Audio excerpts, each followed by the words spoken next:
Hi everyone, Angela Barnes here, bringing you the second quarter featured artist, Jeremy Lee from Off the Grid Designs, in the tradition of what my brother wanted to continue, which was to bring members of the group to the members of the group. So here we are.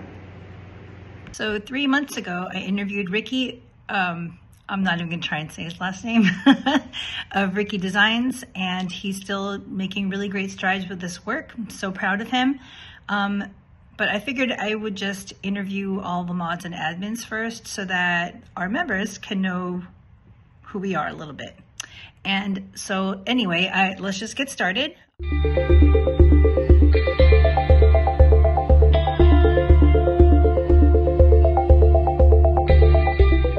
So who are you? What is your name and your company name? Jeremy Lee, and we're Off the Grid Designs. Sweet. And how long have you been painting? 10, 11 years. Okay, good amount of years. Awesome. And how did you get into painting? I got into painting. A buddy of mine that worked over at the tire store by me, he was racing RC cars, and I had never raced RC cars until 10 years ago. And I saw his body, and I'm like, oh, I want to try that. So I bought a couple, and I got an airbrush and started, and then I got involved with RC and pretty much blew up from there. So you got into racing as well as painting? Right. And I met a couple of guys, and they saw what I did, and they're like, okay, you need to look up a couple people. So it went from there. That's kind of cool. And you've been racing RC since then as well? Yeah, except for the last 2 years I haven't. Okay. Yeah. I kind of stepped away from that. Oh, okay. Are you back into racing, or are you still just painting? Mostly painting. Started doing the drag race thing, but that's probably gonna wind down and not do that anymore either. Oh, yeah? Yeah, but I'll still paint. Okay, nice. Good, because you got some killer stuff, man. Okay, so what, of any, are you known for? Of any paint jobs are you known for? I don't think I'm known for any particular paint job, but maybe it's the style that people know me for, because it's not, like, to me, it's not a normal style that I do. It's kind of just, it's out there. Okay. You know, especially the drag race thing. A lot of the drag race stuff, I just kind of go off. Okay. In no particular direction, just see what happens at the end. So you don't really plan your paint jobs? No. Really? The crazy ones I don't. I draw it, and then I just start cutting and putting colors in where I think colors would work together. I don't even look at a color wheel. The crazy ones are so sick, dude. Yeah, I look at the colors, and I'll put the bottles together and see if they work or not. Wow. And how long does it typically take you to do one from beginning to end? Depends on the body. Okay. If it's a drag race body, it's 50, 60 hours per body. The crazy ones. The less crazy ones are, I don't know, 10 to 15, okay, maybe 20 per body. Okay. But if we do multiples where they're the same scheme on every one, then, you know, it's like 25 hours to do 3 or 4, because it's all repetitive. It's all like assembly line process. So. And is that the kind of painting you like to do the most? Yeah. I don't like the simple stuff. I don't like 1 or 2 color jobs. I'm really picky on what I paint, because my mind works better with the complicated stuff. So you work better under pressure, basically. Yeah. I don't know, the basic stuff I still do. I don't enjoy it as much as the wild and crazy stuff where you've got, you know, 15, 20 hours and just cutting the design out. Wow, really? Yeah, the next Corvette that I want to do for me is going to be probably 15 to 20 hours of cutting. Okay, and then, like, so the one that you're going to do for yourself, are you actually going to race that one, or are you just going to hang it up? Oh, I'm going to race it. I don't paint shelf queens. Oh my God. My rule is you have to run it. It has to run once. Oh, okay. And then if you want to put it on the shelf after that, that's fine. But it has to go around a track or down a drag strip one time. That's my rule. It's got to do its maiden voyage. Mm-hmm. And if it ends up on its lid or crashes, call me. We'll do another one. Wow. Okay. That's cool. So who inspires you when you think of painting? When I got into RC racing, the company that I was told to contact and ask questions was CFX Paintworks. It was Charlie. So I contacted him, and then I started seeing Stefano Biddy, started seeing his stuff. But when I paint, it's mostly Charlie. Okay. Because he helped me a lot. So, and whenever I had a question, didn't matter how busy he was, he would answer it, and it'd be relatively quick. So yeah. Do you happen to have do you have your first lid that you ever painted, or was that something that you gave away, or? The first one I ever painted, I painted for my nephew. Okay. The second one I ever painted, where I got my first sponsored driver to paint for, I believe I have that one somewhere. Cool. I don't remember where. Okay. Might be. I don't know. I got so many around. How many lids do you have? I've got some Charlie bodies too that were painted by him. Yeah, Angie told me she gave you a couple. That's so dope. Like a whole lot of clear stuff. Oh, nice. Yeah. She told me because you live really close to her parents. Yeah. Yeah. I didn't know that. That worked out perfect. Oh, I was super stoked. Yeah. That's awesome. Okay. What kind of advice can you give a rookie? Take your time. Don't get ahead of yourself, and ask a lot of questions. Yeah. Ask a lot of questions. I mean, a lot of this stuff for me was, trial by error. I made a lot of mistakes. I still make mistakes, painting, but take your time and watch your knife pressure too. That's a big one, because a lot of the bodies are thin. Oh, right. So as soon as you score the Lexan, and if the car takes a hit, it's going to crack on that line. But take your time and pay attention and ask questions. If you don't think something's right, just post it on the group. Somebody will answer, and somebody will help you, or message me. I can help as much as I can. But yeah, it's just take your time and be patient with it. Don't get frustrated. You get frustrated, you'll stop. Don't stop. That's actually something that I discovered. Obviously, pay attention to your blade pressure, because the one body that I've done so far, the thickness of the Lexan is different in certain areas. Mm-hmm. So I was like, oh, okay. So I can cut. Here I shouldn't cut. So yeah, no. Usually the sides are thinner than the front or the back. Like the front bumper or the rear bumper are going to be thicker, because that's where a lot of the impact's going to be. But yeah, the sides. Anybody who's painted on-road before remembers the HPI Type C body, or not the Type C, the Subaru. That body was so freaking thin. Mm-hmm. I ruined a lot of them when I first started by not watching knife pressure. I redid a lot of paint jobs. Oh, that's how you learn and become the Mad Hatter that you are now. Yeah, and the drag bodies are a lot thicker. On-road bodies are thin, because everybody wants to conserve weight. Weight is a big thing with on-road racing. Off-road, there's some thicker ones, but they're starting to make lightweight ones for buggies and everything, 2-wheel, 4-wheel. But yeah, knife pressure is a big one. Okay, watch your knife. Body prep. Sorry? Body prep is a good one too. Body prep. Okay. Prep it right, paint ain't gonna stick. First hit, it'll flake off. What goes in the body prep process? I do it differently than everybody else. Okay. A lot of people just take, they'll take Dawn dish soap, warm water. They'll wash the body in the sink, let it dry.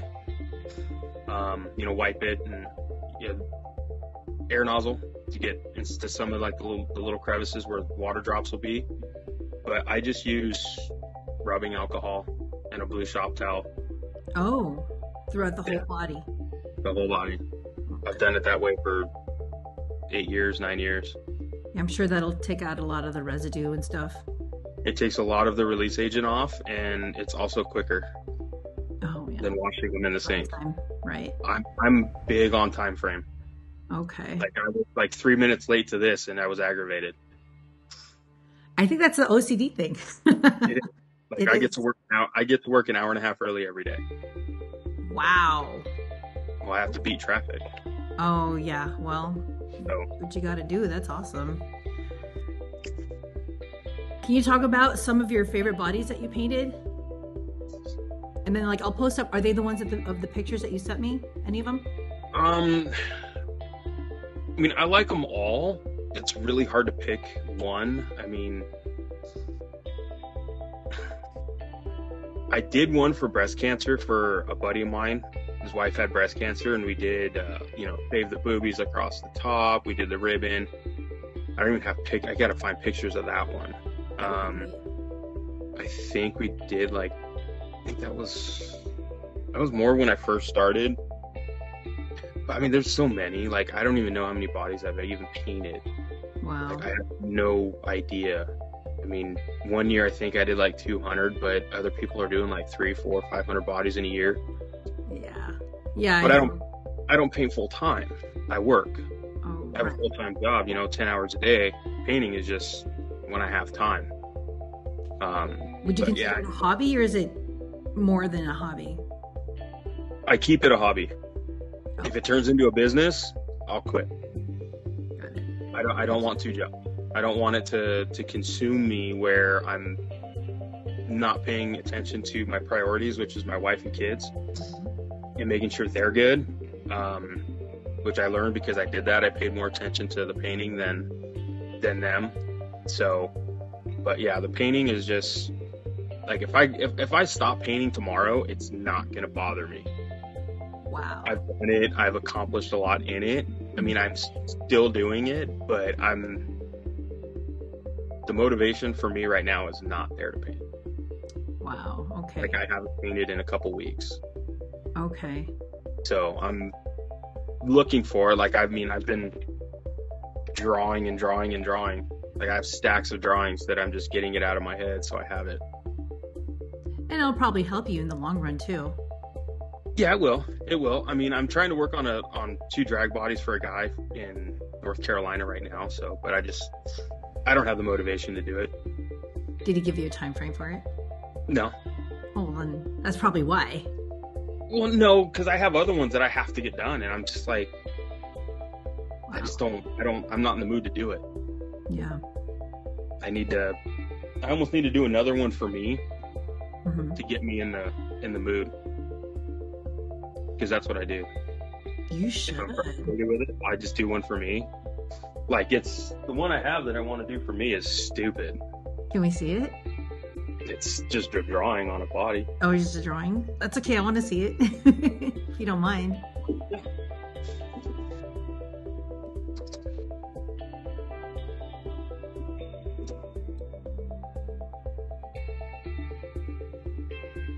I don't know how well you're going to be able to see this, but see if I can go through. Oh, yeah. Yeah, that's clear. Wow, dude. That's mad. Yeah, it's stupid is what it is. Like, and it's the sides too. Sick. That's Corvette. Yeah. Yeah, yeah. Sweet. Yeah, it's a Proline body. Okay. That one I should do for me. So that's just ready to be cut, or what? Or are you trying to add more stuff to it? I still have to mask it, but I'm probably going to add more to it. Wow. But there's an open area, which I could do stencils in there. I have skull stencils I could put in there. Sure. Like that 28 color job I did. Okay. That one the guy gave me a couple of colors that he wanted, and he's like, just throw as many in there as you can. So I think we got the 28. Good Lord. and that was 50 hours. That was that Firebird, that orange one. Okay, yeah, yeah. So, yeah, that one It was had, like skulls and it had like lowrider. It had everything in it. Yeah. There's the 80s mini truck style in it. It was just, yeah. This vet's going to be crazier than that one. I think you should get started on that one, dude. Yeah. Maybe I'll start it next week. There you go. Yeah, because there's a lot of open space that I'm not happy with. Oh, okay. So that's a thing for you, I guess. Like, you don't like the open space. You like detail. As long as it's like, I want the body like 90% coverage when I do them wild like that and crazy like that. I want as much coverage as I can. It's like a tattoo. Yeah. You know, you get a half sleeve or you get a full sleeve. You want every inch of your skin covered. Right.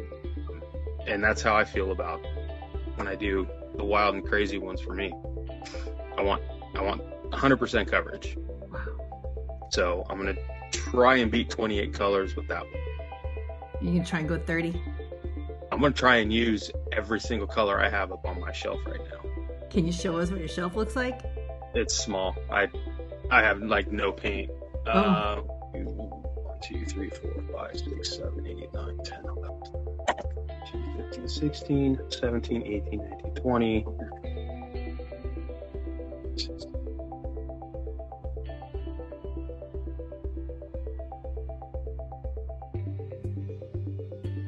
So I'm going to go for 40 colors.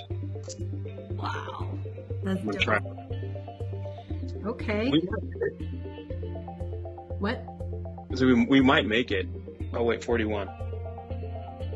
Is this body the same size as the 28 color one that you did? Yes. Okay. Yeah. All right. Yeah. The 28 color one was a Firebird, and then this is the Corvette. Yeah. The Firebird I prefer over the Corvette because it doesn't have the big hump right in the center of the hood and flat. That'd be a little bit difficult to get to. That's the problem with this body that I don't like. I should call Proline. What do you tell them? Tell them to change it. Take out that hump. They did it because when drag racing started, it was a lot of the chassis were based off of the Traxxas, the Slash, but with all the Bandit two-wheel buggy parts on it. Okay. To narrow it, but it's the way that they did that hood was for the Traxxas body mounts. It's the only car that was really out there, but now there's so many companies. Yeah. So I think the one thing that I appreciate about your paint jobs too is the shadowing. I think you've got that one down pat. That's like such a big deal for me for whatever reason. Because like when I was looking at the ones with the flames over flames, it's no big deal for you, right? That one was horrible to paint. Why? Do you have it right there? Are you looking at it? Yeah, I'm looking at it. Bring it over, dude.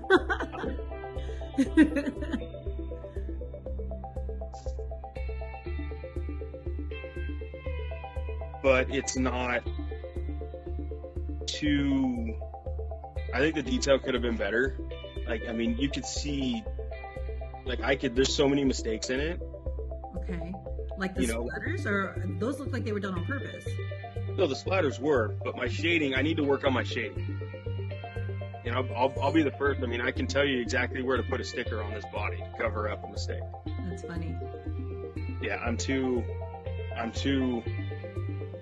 hard on myself when it comes to the paint job. Okay.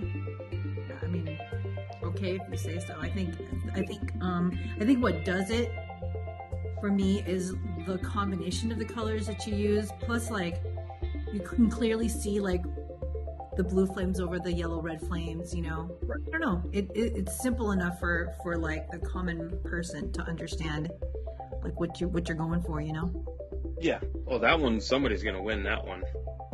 Oh, it's a raffle one? Yeah, it's a buddy of mine put on a big SoCal drag race series for the RC. So the winner of his series is gonna get that. Dope. So yeah, that's awesome.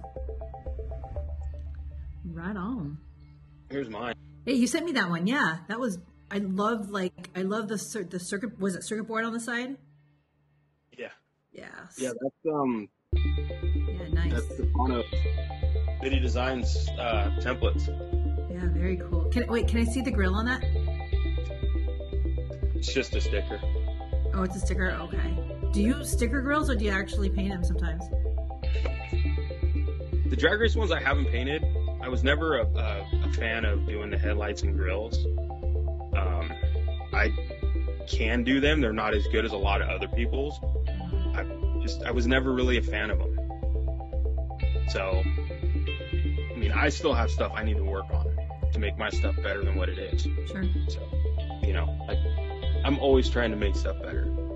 But I think like all the detail that you have on the rest of the body kind of makes up for you not having to, not feeling obligated to do the grills and headlights, because that's a lot of hours over there already to do those.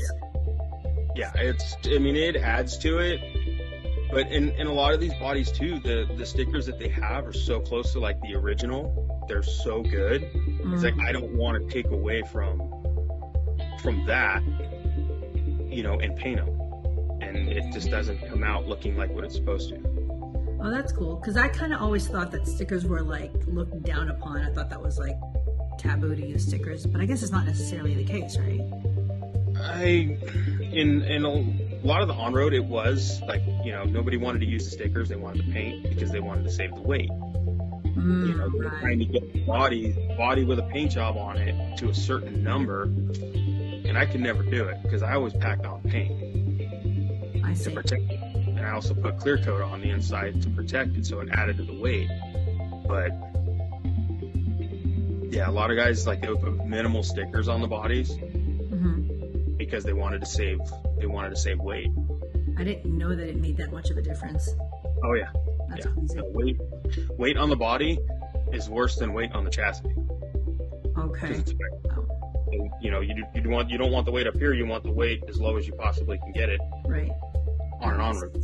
Yeah. So, yeah, it's all fun. Okay. Well, is there anything that you want to put out there or share with the group? Any last words? Because that went pretty quickly. The other thing that people could do too is, if they're like, I get, painter's block, I get it. Everybody gets it. Just look online, look at other people's stuff to get that inspiration. Like I have friends, when they know I don't paint for a while, they'll send me pictures and stuff. They're like, "Here, you need inspiration, you can do That's it." Cool. Yeah, I've got a couple of friends that do that. And then I'll kind of go back and I'll look at my own stuff and be like, okay, I can do that again. Like this is what I can do to change it and make it better and improve on it. Having, the right equipment too is key. Having the good stuff. It's like $100 pair of jeans versus a $20 pair of jeans. Which ones are going to be better and which ones are going to last longer? Right. The $100 pair of jeans. For sure. That's why, the airbrushes aren't cheap. No. But, I have Iwata. I use Iwata. I have the HPCS and the HPC Plus. They're both phenomenal brushes. They last a long time, which I need to get another one. So I've only got 2. Yeah, I find that interesting because how much you paint and as many colors as you have, I find it very surprising you only have 2 brushes.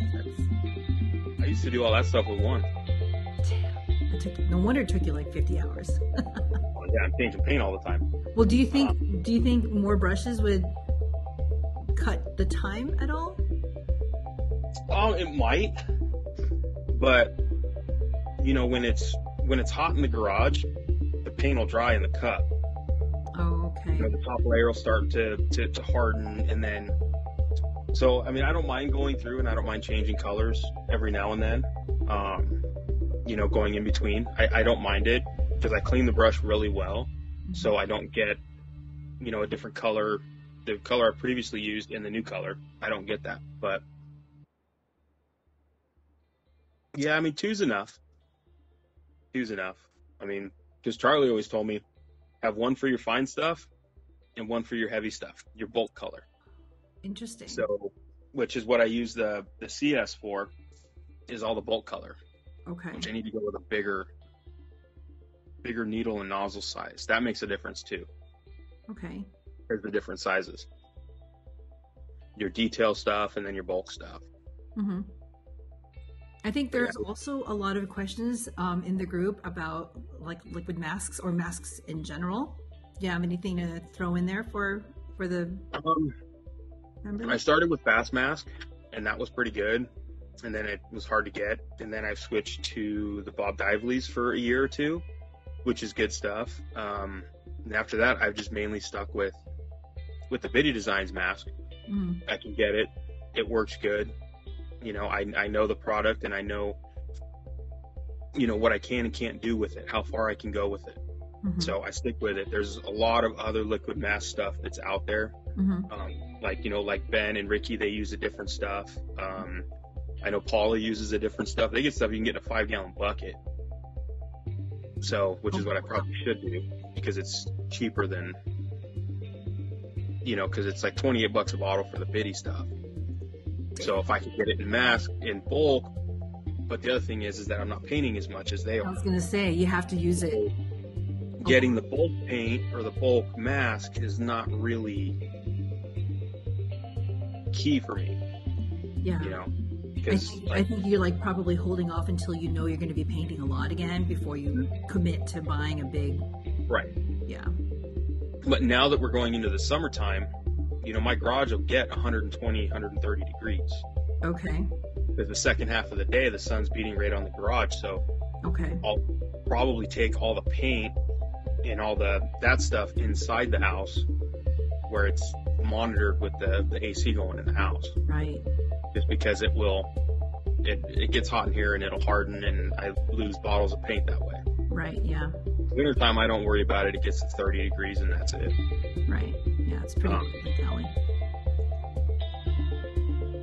Ambient temperature where you're painting is also another thing to think about. Mm-hmm. PSI. I mean, I spray it like 100, 110 PSI. Most people would like yell at me for doing that. Okay. But I control the air with my finger. Oh, okay. On the brush itself. All with my finger on the trigger. Yeah. I mean, I don't even have a regulator on here on either one of the brushes. Okay. I have my air compressor cranked all the way up, Wow. and I spray it like 100, 110 PSI, Okay. which is really high. Yeah, that is higher than, because like I'm always seeing like 30, 40, you know, for certain things and stuff. So yeah, that's way up there. Yeah, and it's all, maybe that's why my shading isn't as good as I want it to be, is because the PSI is too high. But that's, teaching an old dog new tricks is kind of hard. Right. But I don't want to paint. That's good. Yeah, I want a beer and I want to paint. I think I should let you go so that can happen. Thank you so much, Aaron, for your time. All right, yeah, I'll look for that body. Yeah, awesome. All right. Cool. Bye.